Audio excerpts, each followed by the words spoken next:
Superstar Channel. This is Professor Don Bush. I'm glad you're here. I've been a professor for about 30 years and a CPA for about that long. And I've got great ways to explain accounting, and so let's get going. So here's something that will help people in finance and intermediate accounting and investing. And what we're doing is we're going to learn one of my favorite metrics when I'm analyzing companies, when I'm analyzing the financial statements of companies. And what it is, it's free cash flow. So this is the free cash flow example number 1. So here's the cash flow statement for Fred Snowblower Service. And it's actually one of the same cash flow statements that we used once before. And here's what's going on. We've got 3 different categories here. We've got cash provided by operating activities, and cash provided by operating activities is positive.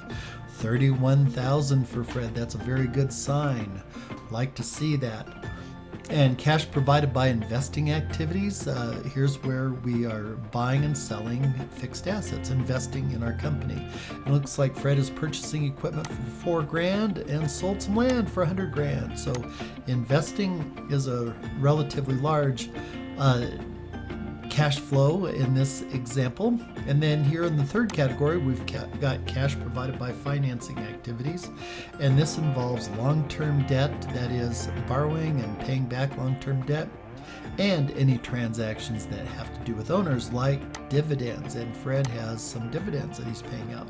So cash provided by financing activities is negative. So here's the deal, is that it's really important to have a positive cash flow from operations. That's the first thing I look at. At the same time, it's very important to reinvest in one's business. And Fred is doing that.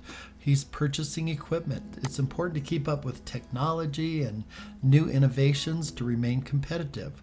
So here's what's going on. If we take the cash flow from operations and subtract away the equipment purchases or reinvesting in one's self, whatever's left over can be used to pay dividends or pay down debt or various other things. So it's a really great way to look at companies. Now, a lot of people say, oh, wait a minute, your cash provided by operating activities and you subtract away purchases of equipment and other fixed assets, well, you're minusing a minus.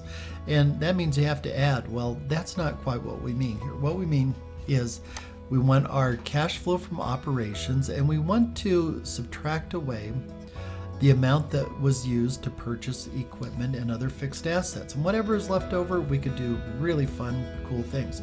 I like to call it fun money in a way. It's the money left over that we can do a lot of fun things with.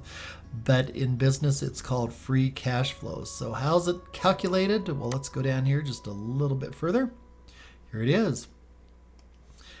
Cash generating operations minus asset purchases equals free cash flow. So in this case here, 31,000 minus 4,000 is 27,000. And I'll split the screen so that way you can see where these numbers came from. So here we go, split.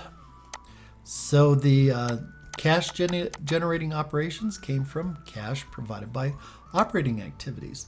And here are the asset purchases. Now you notice that we left off selling assets, like Fred sold land, $100,000. We're totally ignoring that. All we want to know is cash provided by operations and were there any investments in equipment or other fixed assets. And if so, we'll subtract it out. And so Fred has $27,000 of free cash flow that he can do really cool things with. So you might ask, well, what kind of cool things? What do you mean? Well, all we have to do is come down here and think about our 4 uses and sources of cash, and this will give us some ideas because there's really only 4 ways to get cash and to use it. So here we go. So number 1, we could spend it on improving operations. That is, we could advertise more. We could expand operations. We could buy more inventory. We could add a new product line. So there's a lot of things that we could do. We could also purchase assets. We could also pay down debt. And we could also have owner withdrawals, such as dividends. So for you finance majors, this is a good way to look at free cash flow. Do we have any free cash flow? And if so, what can we do with it? So there you go, folks. Hope you enjoyed this lesson. And if you did, subscribe and hit the like button. And that way I'll know to make more of these videos for you. And until next time, over and out.